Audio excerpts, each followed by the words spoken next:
50-45, 50-45, 49, 49, 46. 46.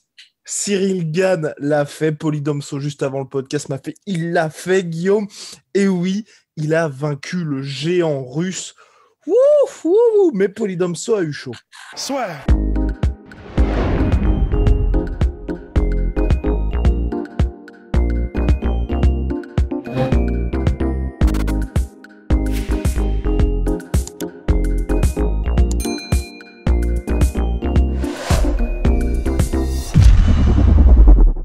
Ah, franchement, j'ai transpiré. J'ai transpiré parce que le premier round, pour moi, j'étais pas tranquille du tout.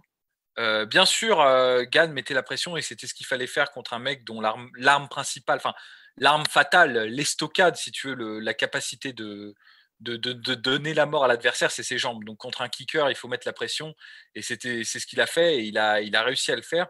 Mais sur le premier round, il avait une approche un peu plus Muay Thai, Cyril.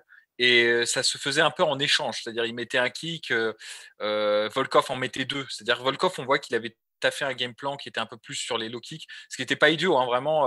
Quand tu rencontres un adversaire qui est très mobile, c'est jamais, c'est toujours une bonne idée de miser sur des low kicks, de miser sur des attaques en ligne basse, parce que de toute façon les jambes seront là pour être prêtes à être cueillies. Donc c'était le game plan de Volkov, et donc moi j'étais pas tranquille. À la fin de ce premier round, je me suis dit oh putain. Il reste 4 rounds. S'il continue de prendre des low kicks, il va ralentir à un moment donné. Et il va se mettre dans un champ de tir en fait, face à un Volkov qui, quand tu es en face à lui et que tu es en statique, bah, c'est son royaume en fait. Et dès le deuxième round, en fait, il a trouvé la parade. Il a accentué sur l'anglaise. Et il s'est avéré que, et ça on pouvait pas le deviner avant le combat, mais il avait une suprématie en anglaise en fait. Vraiment, clairement, ne serait-ce que sur le jab, je crois qu'il y a très peu de jabs de Volkov qui sont passés alors que les jabs de Cyril Gann passaient toujours. Il a su combler. Alors certes, il a une allonge qui est un peu plus longue que Volkov, mais néanmoins, comme Volkov est plus grand, il envoie son punch vers le haut, donc il a quand même un effort en fait de distance à gérer par rapport à Volkov. Et comme il était mobile, qu'il était sur la pointe de pied, qu'il feintait, qu'il ne rentrait pas aussi en ligne droite, c'était ça aussi qui l'a protégé des retours de Volkov. Bah, il a pu vraiment mettre la pression et faire reculer Volkov. Ce qui est dingue. Il faut que les gens se rendent compte parce que les gens qui regardent pas trop les combats et qui voient juste Cyril Gann et qui voient juste peut-être Francis Ngannou, tout ça, vont se dire bon, c'est encore une décision. Il n'y a pas eu la guerre qu'on nous avait promis. Mais Volkov, personne ne le fait reculer. Personne ne fait reculer Volkov. C'est Volkov qui met la pression. Même contre Curtis Blade, quand il prenait les takedowns, quand il se relevait, c'est lui qui mettait la pression. C'est la première fois que je vois Volkov sur le reculoir. Peut-être la dernière fois où je l'avais vu reculer, c'était contre Minakov et c'était il y a Des des siècles et années. des siècles. Nous étions au Ah, Bellator. Nous étions au Bellator. et la sueur n'existait pas, c'est vous dire. Donc ça remonte à fort longtemps. Donc ce qu'a fait Cyril Gann, c'est exceptionnel d'installer comme ça une suprématie en anglaise et de vraiment marquer. Parce que quand tu regardes le premier round, celui qui touche le plus, c'est Volkov. Et en fait, à force de piquer Volkov et de rentrer dans cette distance de boxe, il a fait oublier à Volkov son game plan. Volkov a arrêté les leg kicks. À partir du deuxième round, il a arrêté d'en mettre. Donc, Exactement. Volkov. Et l'ascendant de Cyril s'est accentué au fil des rounds Et aussi. là, voilà, la machine s'est mise en place. Le premier round, Volkov avait plus de strikes. Deuxième round, c'était déjà Cyril, où je crois que c'était égalité, peu importe. Et à partir du troisième round, c'était c'était bon. Alors, il y a eu des retours de Volkov. Hein. Volkov n'était pas complètement absent. Exactement, c'est clair. Volkov avait toujours ses kicks, toujours ses front kicks qui étaient là, qui touchaient. Succès. Et Il y a un uppercut qui a bien touché Cyril. c'est ça. À un moment donné, il s'est adapté, Volkov. Il a accepté en fait de laisser rentrer Cyril dans une distance d'anglaise pour essayer de le contrer en uppercut. Donc on voit que c'est quelqu'un qui s'adapte. Il est vraiment bon, Volkov. Hein. C'est juste que il y avait un déficit de vitesse et aussi peut-être l'écueil de Volkov dans ce combat, c'est qu'il est resté tout droit en fait. Il n'y avait pas de mouvement de tête, il cherchait pas à attraper en clinch, il cherchait pas à framer, tu vois, c'est-à-dire à barrer la route de Cyril Gann. On voit qu'en fait son sport de base c'est pas l'anglaise quoi. C'est pas quelque chose qui est naturel pour lui. Donc même s'il a trouvé en début de quatrième round, notamment, il a touché plusieurs fois Cyril Gann parce que justement, il acceptait de prendre un premier jab pour ensuite revenir avec son uppercut et tout. Donc, il a trouvé un peu des solutions, mais c'était pas suffisamment durable, c'était pas suffisamment marquant pour renverser la tendance. Et il lui manquait peut-être, je pense, le savoir-faire d'anglaise en fait. Peut-être quand t'es plus grand et que tu as en face de toi un mec qui a des mains plus rapides, bah, fallait peut-être plus accrocher, fallait peut-être plus rendre le combat sale. Il a en fait laissé l'opportunité à Gann d'installer en fait un match à distance. Gann, il pouvait rentrer, ressortir, il y avait pas de, on l'empêchait pas en fait. Et d'ailleurs, c'était plutôt Gann qui amorçait des techniques de clinch et des techniques d'accrochage. Il a tenté certains takedowns qui n'ont pas été Non, ça concrétisés. n'a pas été payant, mais ça a instauré un peu plus d'incertitude, en même temps que les changements orthodoxes Southpaw aussi. C'est ça, tout ça. Alors les gens pourraient se dire en voyant le combat, bah à quoi ça sert? Parce que ça ne marque pas le point. En fait, si tu veux, l'objectif principal de ces techniques n'est pas rempli, c'est-à-dire les amener au sol. Il n'a pas amené au sol Volkov. Les changements de garde, il a peut-être pas touché vraiment avec le bras avant qui devient bras arrière et qui devient donc puissant. Néanmoins, l'effet indirect de toutes ces méthodes-là, de toutes ces techniques, de tous ces process, c'est de faire douter Volkov.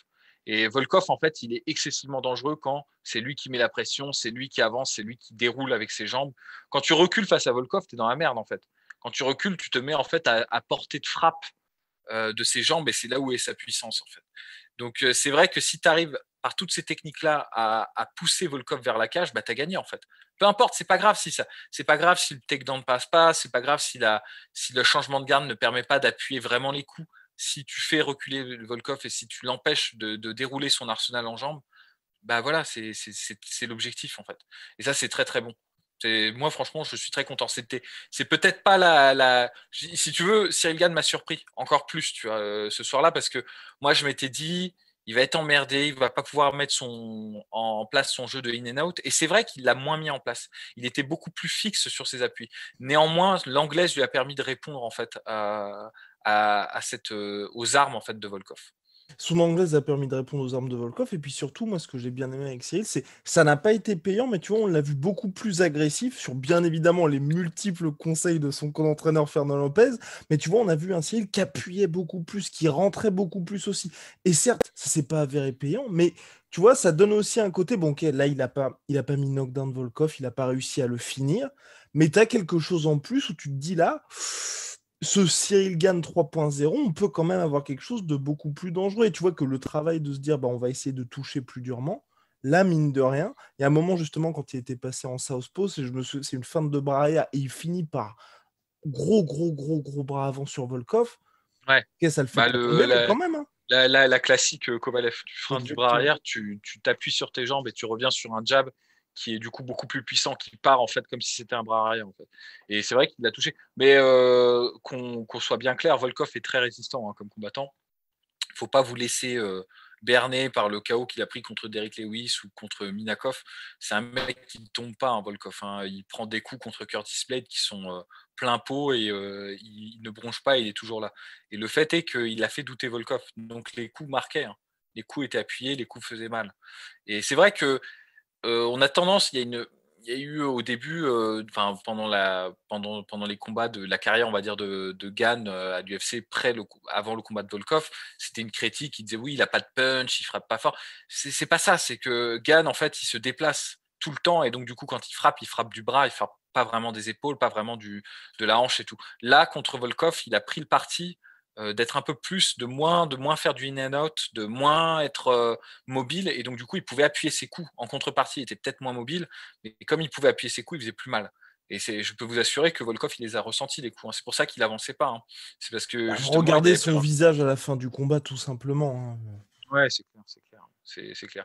Bon, j'ai eu une autre crainte, c'est à la fin du 5e round quand il y a eu le high poke. Ouais, Je me suis complètement. dit, Le bon, deuxième du combat pour Cyril est celui-là qui a nécessité l'intervention du médecin. Donc là, je pense que toute la France a tremblé. ouais. Alors j'ai entendu dans les commentaires qui disaient que au 5e round, ils allaient, si jamais le combat était arrêté, ils allaient regarder les cartes et décerner un vainqueur. Moi, ça me surprend. Je sais pas que c'était. On en apprend tous les jours hein, quelque part. Je sais pas que c'était les règles de l'UFC qu'au 5e round ça comptait comme ça. Il y a un autre combat qui a été arrêté en no contest ce soir. Pineda contre André Fili. Donc ça aurait été vraiment très frustrant à 40 secondes de la fin que ça se termine comme ça. Néanmoins, Volkov de toute façon voulait continuer, donc c'était très bien quoi. Il n'y a pas de souci. Donc voilà, Cyril gagne à la fin. Daniel Cormier lui pose la question. Alors qu'est-ce que tu veux pour la suite? Mais tu sais très bien, my man, dit-il à Daniel Cormier. Tu sais très bien ce que je veux pour la suite. Bah pour la suite, c'est title shot pour Cyril. mon cher Polydomso, avant de faire un podcast là-dessus, bien évidemment, est-ce que toi, tu penses que cette performance-là est suffisante pour que Cyril puisse avoir le title shot? Il était troisième avant ce combat-là, il a battu le 5e, alors... Non, oui, parce que c'est... Alors, je sais que ça va être polarisant comme avis. Je sais qu'il y a des gens qui vont dire « Ah non, c'est pas suffisant, il aurait dû mettre KO Volkov, il aurait dû l'éclater et tout. » Je veux dire, pour moi, la façon dont je vois les choses, c'est que Volkov, c'était un combat très compliqué pour lui. Au niveau du match-up, et je le maintiens parce que sur le premier round, vraiment, Volkov a posé des questions en fait à Cyril Gane. Et Cyril Gane, il a été obligé de faire quelque chose qu'il ne fait pas habituellement pour le battre. Donc, c'est que vraiment, c'était problématique pour lui de le faire face. Tu vois. Ça n'a rien à voir. Si tu veux, c'est incomparable la performance qu'on a eue ce soir avec celle qu'il a eue contre Rosenstruck. Ça n'a rien à voir. Contre Rosenstruck, il n'a jamais été en danger, Volkov. Gane, il n'a jamais été en danger. Il a déroulé son jeu. Il n'y a pas eu de problème, quoi. Il n'a pas pris de coups et tout, il n'a pas été menacé une seule fois. Contre Volkov, s'il n'avait pas, je pense, s'il n'avait pas amorcé sa stratégie en cours de route et qu'il n'avait pas plus accentué sur l'anglaise, il aurait pu être très mal, je pense, en fait. Donc c'était un combat qui n'était pas facile contre quelqu'un que personne ne veut affronter. Hein. Je veux dire, dans cette catégorie, Volkov, faut se le taper, personne ne veut le faire parce que il est pas suffisamment haut pour avoir le title shot. Mais et pas suffisamment médiatique pour que quand tu le battes, ça compte réellement. Mais c'est très dur de briller aussi face à lui. Et c'est excessivement dur. Ouais, non, c'est super dur de briller. C'est super dur de gagner tout simplement face à lui. Tu vois, genre de survivre à mon avis. Ouais, parce que là, c'est seulement d'ailleurs sa 3e défaite à Volkov à l'UFC après Derrick Lewis, une première contre, j'ai oublié son nom, et donc là, Cyril Gane maintenant. Et 8 victoires pour Volkov. Non, c'est Derrick Lewis, Curtis Blade et Cyril Gane. Voilà, c'est ça. Et en plus, Derrick Lewis, on pourrait faire l'argument que c'est un accident. Curtis Blade, il a vraiment perdu, mais il revenait. Enfin, il a toujours été dangereux dans ses combats. Il n'est jamais hors du combat. Alors que là, passé le premier round, personne n'a fait ça à Volkov. Je te dis, pour une défaite comme ça de Volkov, il faut remonter à Minakov. Et Minakov, c'était au calendrier grec. Donc voilà. Donc pour moi, je pense que comme c'était pas un match-up facile, comme c'était un mec que personne voulait affronter et qu'en plus il a surclassé, bah oui, pour moi c'est title shot. Ce serait vraiment pas cool. Ouais, ce serait pas cool de qui d'autre, tu vois. Curtis Blade a perdu contre Derrick Lewis. Derrick Lewis va combattre Ngannou. Et Curtis Blade va affronter Jairzinho Rozenstruik prochainement. Jairzinho Rozenstruik et Stipe Miocic, lui, à mon avis, il n'a pas envie de combattre Cyril Gane, il veut combattre Francis Ngannou. Donc l'un dans l'autre, finalement, je te dis, après, c'est à savoir quelle priorité il y aura. Moi, personnellement, allez, on va faire un aveu, on va être totalement neutre, mais les gens le savent. Enfin, on va être totalement transparent plutôt, mais les gens le savent. Je suis plutôt, je plaide pour ma paroisse. Moi, j'ai envie de voir Cyril Gane en title shot. En plus, franchement, c'est cool, Francis Ngannou, Cyril Gane. Il y a du storytelling derrière, il y a un truc qui est stylé, quoi. Ils viennent tous les deux du MMA Factory, c'est marrant, quoi. Il y a une histoire, tu peux vendre là-dessus, tu vois. C'est très intéressant. Ça veut pas dire que j'ai pas envie de voir Stipe Miocic et Ngannou, mais le truc que j'ai envie de voir le plus là maintenant, c'est Cyril Gane et Ngannou, tu vois. Et let's go, Cyril Gane et Ngannou, prochain title shot, mon cher Polydomso. On a passé une journée horrible à stresser. Je dois même avouer que l'année dernière, j'ai eu du mal à m'endormir. Si ça peut vous intéresser. En tout cas, big shout out à My Sweet Protein comme jamais. Moins 38% sur tous mes protéines avec le code la sueur. Moins 10% sur tout Venom avec le code la sueur, mon cher Polydomso. On a eu très très chaud ce soir, mais ça fait du bien, ça fait plaisir. Ah, c'est libération. Shout out à Rust, hein. Voilà, c'est ça. Shout out à notre cher Rusty B. À la prochaine.